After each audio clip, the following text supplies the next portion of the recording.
Hi there, it's a little bit strange, isn't it, doing lessons over the internet, but I suppose that's something that we're going to have to get used to over the next few months. What I thought I'd do was give you a little bit of a pointer to the work I've said on Firefly, which is really for you to unlock what the term anti Semitism means.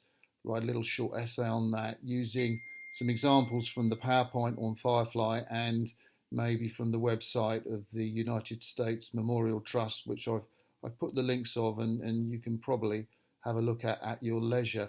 So I just thought I'd kind of explain a little bit about what anti-Semitism might mean, just to give you a few pointers. And this is really taking us through the work of understanding how the Holocaust came to be, what the Holocaust was, who was involved in it, and kind of where it might fit into prejudice against the Jewish people through the ages.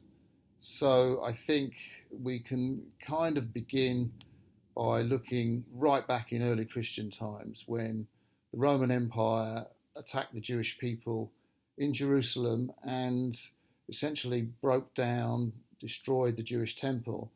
And the Jewish people were involved in something called the diaspora or dispersal, where they went to live really all over Europe in different communities. They were pushed out by the Romans from Palestine. And those people kept their identity as Jews, as a social group, culturally. They tended to live together in the same area of town. They tended to marry together. And this really kept the Jewish people's identity strong. What it also meant was that people looked at the Jewish people as somehow apart and different. And as you'll see from the PowerPoint on Firefly, they developed prejudices against them. There were some notions, for example, from some Christians that the Jewish people shared the blame for the crucifixion of Christ, and therefore they had the blood of an innocent person on their hands. This is an early example of prejudice against the Jews. And then there were other examples, for one of the roles that Jewish people came to adopt, because in the Christian faith in early medieval times, Christians weren't allowed to lend money, but as the Jews weren't Christians, they were allowed to lend money. And so the Jews became known as a kind of people that would lend money. Now, of course, being money lenders and wanting payments back, that came in for a certain amount of prejudice. And one of the easy ways, it turned out, if you didn't want to pay Jewish people back, was to engage in violence against the Jews, and therefore looked at as moneylenders. There could be this feeling of prejudice against the Jews. And you'll see as through the years, Jews were kicked out of various countries. For example, in the early Renaissance period, Jews were kicked out of Spain, and they migrated to other parts of Europe. The word ghetto, in terms of where Jews lived as their own sort of separate part of town, was first came into use in Venice in the early 16th century. And this kind of indicated that Jews lived in a certain part of town, and therefore they weren't the same as other races. They had a different and a separate identity.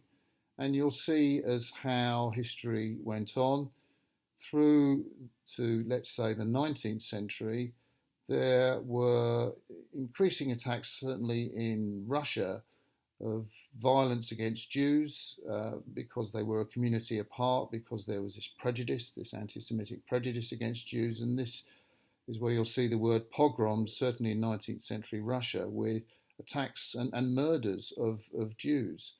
And again, in the 19th century, where people became more aware of the idea of race and the idea of a German race, German writers would distinguish sort of the pureness of the German race against the Jewish race, which didn't have the same characteristics. This is all racial prejudice. This is all anti-Semitism.